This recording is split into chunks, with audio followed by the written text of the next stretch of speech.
ছেলেদের আওয়াজ শোনা যায়, মেয়েদের আওয়াজ শোনা যায় না। বাঁশির সুরে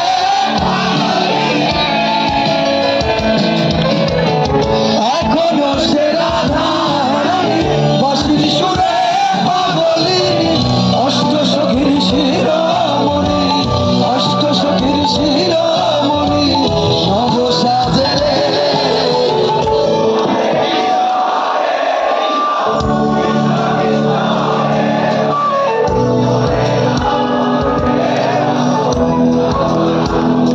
পেছন থেকে গাইবো হরে কৃষ্ণ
চট্টগ্রামের মতো ফেনী তো সবার ফ্ল্যাশ লাইট গুলো জ্বালাবো, একটু লাইট গুলো অফ থাকবে, সবার ফ্ল্যাশ লাইট